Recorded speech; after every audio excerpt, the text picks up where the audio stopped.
दक्षिण सोलापुरातील मुळेगाव येथे घटसर्पची साथ, पशुपालकांनी केली चिंता व्यक्त, पशु अधिकाऱ्यांचे याकडे दुर्लक्ष।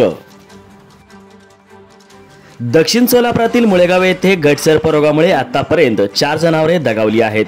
यामुळे या भागातील शेतकरी चिंतेत आहेत। जिल्हा पशुवैद्यकीय अधिकारी यांच्याकडे दुर्लक्ष करत असल्याचे शेतकरी सांगत आहेत। घटसर्प हा रोग पावसामुळे जनावरांवर होत असतो।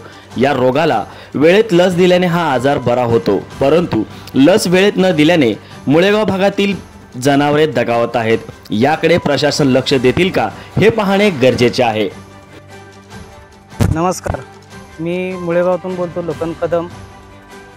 एक गवळार जातीच्या म्हशीचा हलगट माझं 1 वर्षाचं हे लसीकरण न झाल्यामुळं हे घटसर्प हे आजारानं मेले गेलेलं आहे।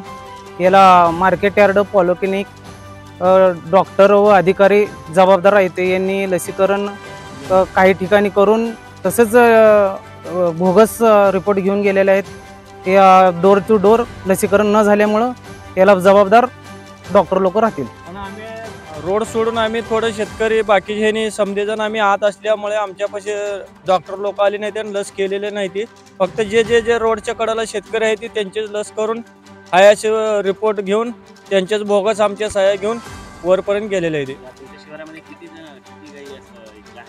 म्हणजे आमच्या एरियात हे आतापर्यंत 60-70 म्हशी आहेत आणि 10 खिलार गायरी आहेत आणि लस लवकर न पोचल्यामुळे 3 ते 4 वासरं वर्षाचे, 1.5 वर्षाचे, 2 वर्षाचे असे दगावलेले आहेत। नोंदवर बी सुद्धा कॉन्टॅक्ट केलेला आहे आम्ही, कोणीही आले नाही। फक्त जे रोडच्या कडेला आहे त्यांच्या संपर्कातले जे डॉक्टरचे आहेत त्यांच्यापाशीच त्यांनी जाऊन स्वतःहून लस दिलेल्या आहेत आणि त्यांच्या सह्या घेऊन गेलेले आहे। ते आतमधल्या शेतकऱ्यापर्यंत आले बी नाही ते। आणि हे ग्रामपंचायत सुद्धा आम्हाला काहीच कल्पना दिलेली नाही की बाबा या दिवशी तुमच्याकडे आपल्या गावात लस येणार आहे सरकारतर्फे जनावरांसाठी, अशी थोडी सुद्धा आम्हाला कल्पना दिलेली नाही। पशुवैद्यकीय अधिकारी डॉक्टर पारडे यांनी या भागात लस दिली असल्याचे सांगितले आहे। मुळेगाव येथे 200 लस आतापर्यंत दिले असल्याचे सांगितले आहेत, परंतु पशुपालक यांनी आमच्याकडे आतापर्यंत लस पोहोचले नसल्याचे सांगितले आहेत।